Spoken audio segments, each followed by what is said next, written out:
A very happy Monday to each and every one of you, and a huge shout out to our very own birds. Trump won the presidency, and the Philadelphia Eagles have won the Super Bowl. All is right with the world. President Trump had a little fun at Taylor Swift's expense. He tweeted out the only one that had a tougher night than the Kansas City Chiefs was Taylor Swift. She got booed out of the stadium. MAGA is very unforgiving. It's true. The nation hates the Democrats, and she shamelessly endorsed them. So she's now a two-time loser. Obviously, Philly's going nuts right now. My youngest daughter was actually in downtown Philly celebrating last night with the millions here in the greater Philly area. I've got my green on. And, man, we just keep winning. Speaking of, have you seen the latest polling? This is going to absolutely blow you away. According to CBS News' latest poll, and keep in mind, CBS polling consistently favored Kamala Harris. They had her up 3 in October. Their final poll had Harris up by 1. They joined the ranks of Ann Seltzer of the Des Moines Register, who used their polling to try to influence public opinion in favor of the Democrats. So just keep that in mind. That same polling outfit, CBS, now has Trump at his highest approval rating ever. Trump is clocking in at 53% approval, which means it's definitely more than that, given CBS's bias. He's probably around 56, 57% approval, near that 60% mark for sure, but we could keep going. I mean, look at his numbers with young voters. Trump is crushing it with Gen Z. Again, I've told you, these are voters under the age of 30. I've been telling you guys for 8 years, Gen Z will be the single most conservative generation we have seen post-World War II. He's got a 55% approval with a voter constituency that had voted for Biden by a 30-point margin just a few short years ago, which now feels like literally a different epoch at this point. Among white voters, Trump has a 61% approval. Among blacks, a 33% approval. And look at this.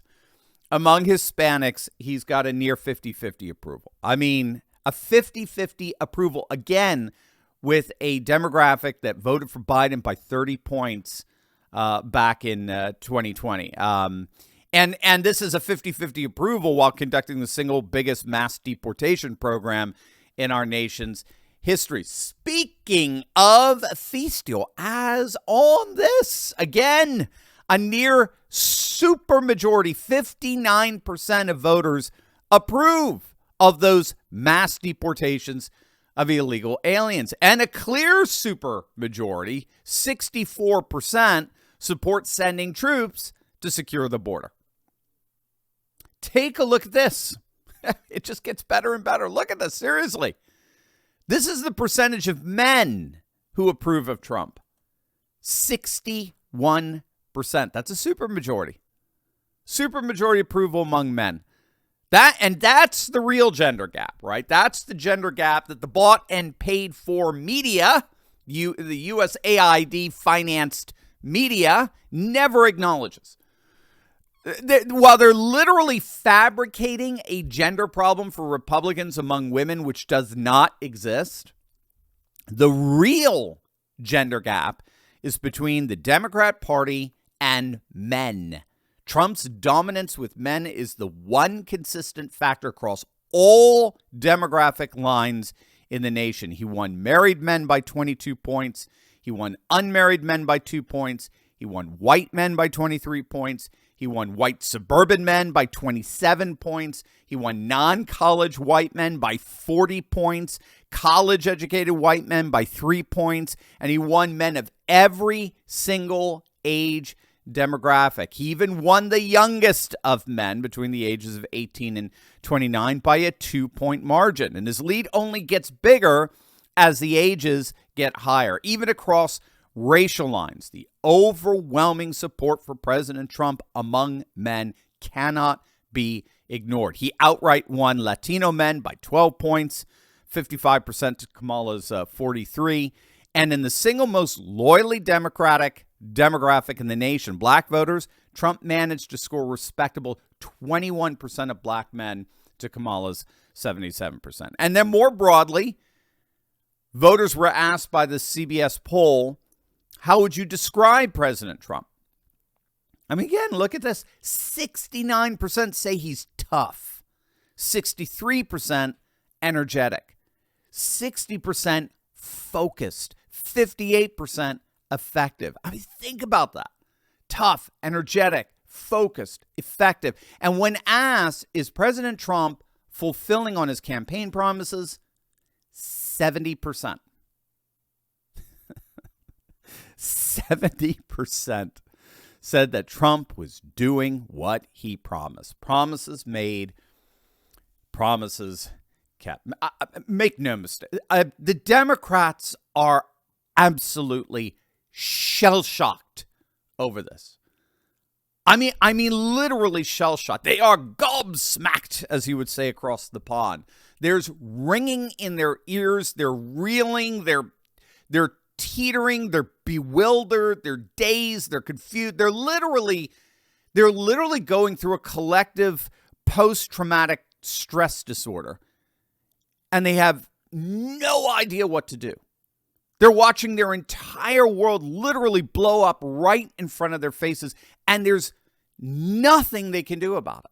And no amount of public acts of desperation in their political stunts are doing anything to reverse it. If anything, it's only emboldening Trump and Doge. There are now articles coming out that are analyzing what Trump and Elon are really doing to government departments in D.C., and it's even worse than the Democrats could have ever imagined. But gang, first, we look out for each other here on this channel, and your health is our number one priority. So if you're one of the 100 million Americans struggling with all the weight gain and loss of energy that comes with a fatty liver, you have got to try Liver Health Formula. It's an all-natural supplement. It contains 12 clinically proven botanicals that help recharge and protect your liver. It's manufactured right here in the USA, and it's approved by independent American doctors. And if you click on that link below right now, you could try Liver Health Formula and receive a free bottle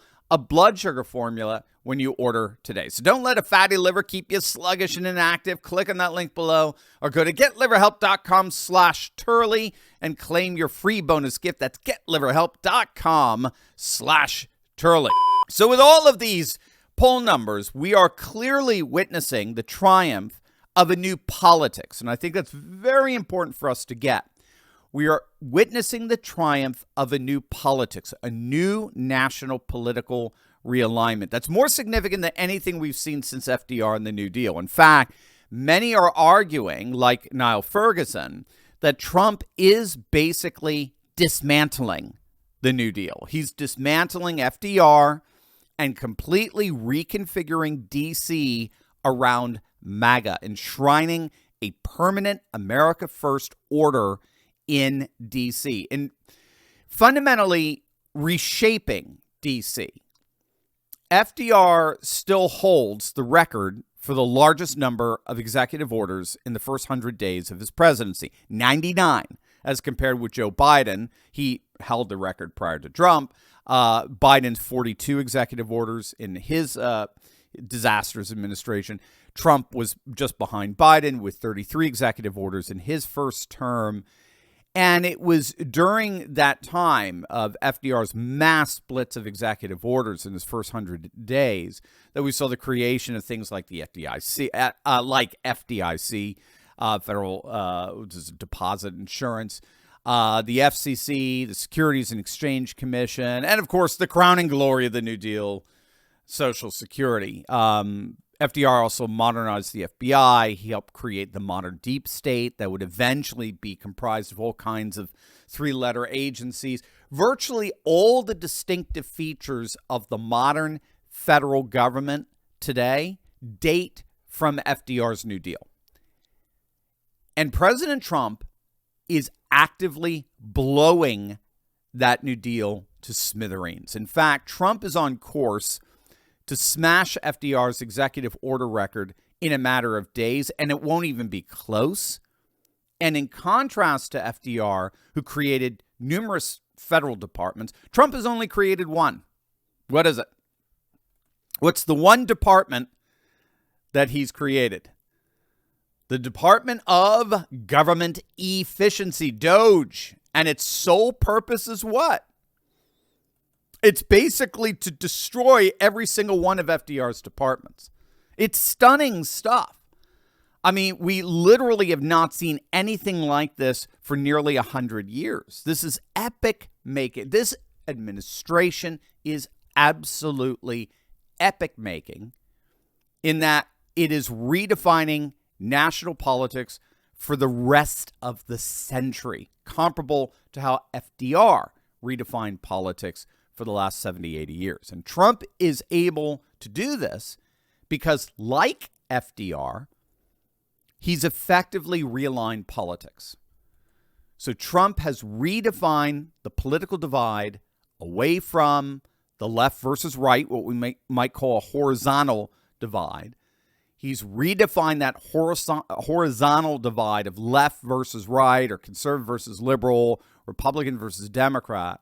He's redefined that into a vertical divide, a divide of the people versus the corrupt political class, the ruled versus the rulers, the ordinary American versus the oligarch. And the key here is that as long as the divide was horizontal, a political supermajority was virtually impossible to form. It was always obstructed since left versus right wedge issues guaranteed more or less a 50-50 split in the electorate.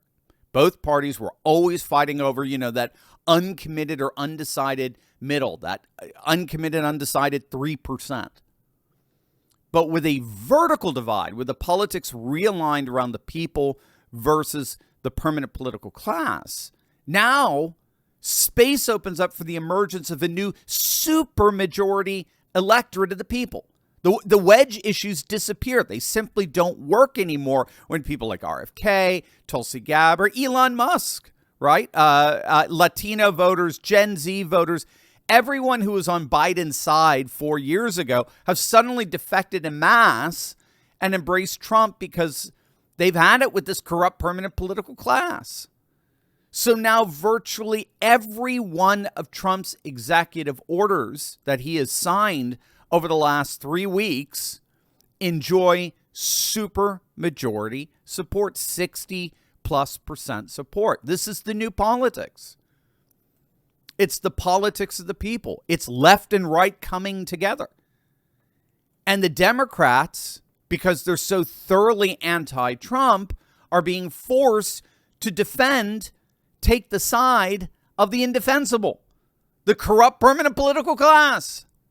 They're actually defending waste, fraud, and abuse. They're defending it. And they're doing it for the kids.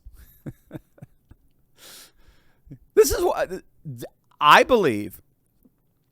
This is why we can continue to expect Trump's poll numbers to just keep going up and the Democrats' polling to continue to implode. And just more and more executive orders coming out that remake Washington and guarantee MAGA's dominance for literally the next century. Hey there, Dr. Steve here, and I got a question for you. What if you could go back in time and get in on the Bitcoin era when it was still just under $1? Or buy a prime real estate before the market exploded, say in Manhattan? Or invest in a company like Tesla before the whole world caught on? Well, that's exactly where we are right now. The parallel economy is exploding like never before. New financial opportunities are opening up, and those who see the shift and take action early are the ones who will prosper the most. That's why I'm hosting a live 90-minute event on February 27th called the America's Golden Age Summit. Now, I'll be joined by some amazing expert guests who are going to show you how to position yourself for massive success in this new era. But even better, what exactly to do in this new era. It's a truly one-of-a-kind, game-changing event. Listen, early bird tickets are now just $7, but not for long. Click the link, grab your spot, and be a part of America's Golden Age Summit. Do not miss this chance to get ahead. I can't wait to see you there.